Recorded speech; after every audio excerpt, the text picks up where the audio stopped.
You know, there's so much going on in the world today, but it's nothing compared to what's going to happen over in Revelation 16 when it talks about the seven plagues. Let's talk about that today in your morning cup of inspiration. You know, right now there's rats going all through Australia, and there's large earthquake 7.0 and higher that's happening everywhere. We just had one last week again.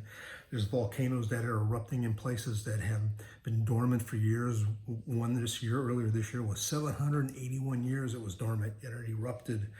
There's droughts all around the world. The biggest ones happening right now in the western part of the United States, New Mexico, Arizona, Southern Cal. It was now going right up through California with the drought and all the water levels that are at the lowest they've been, and they got the wildfires. It's just been crazy.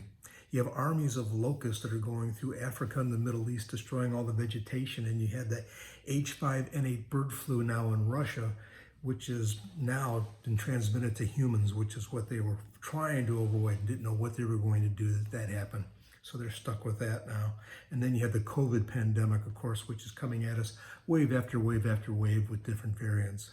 But that's not as bad as it's going to get in Revelation 16 when it talks about the seven plagues. This, of course, is going to happen during the second part of the tribulation, the latter part. And I want to talk to you a little bit about that today and compare that to what's going on today.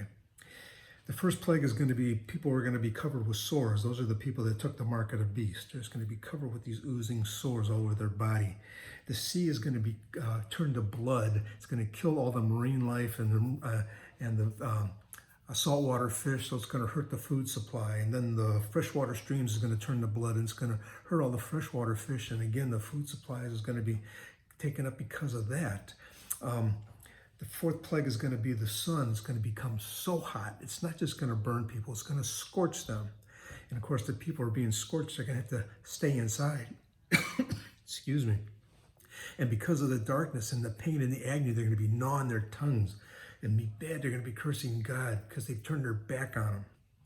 And then the Euphrates River is going to dry up. And that's got to happen because all the armies are going to come together to go against Israel there for the Battle of Armageddon. So they're going to meet there at Megiddo, but they can get there now because they can cross over dry land and all meet there. So that's going to happen. And then the final plague is going to be noises and thunderings and lightnings. Such a mighty great earthquake too is going to happen. It's going to level mountains, it's going to level cities and turn it into rubble. This says that the islands are going to go away, and it's going to be devastating, and hail's going to come down, and 100-pound balls of hail are going to be hitting. That is a plague. Those are the things that we don't want to be here for, and we don't have to be here for as long as we have Christ in our heart, and we accept him, and we ask him in to our life, because we're going to be taken out of here with the church if we're still here. God still tarries, then we're going to be raptured with the church. But what's going on right now, it's tough. I know it's tough, but we can persevere.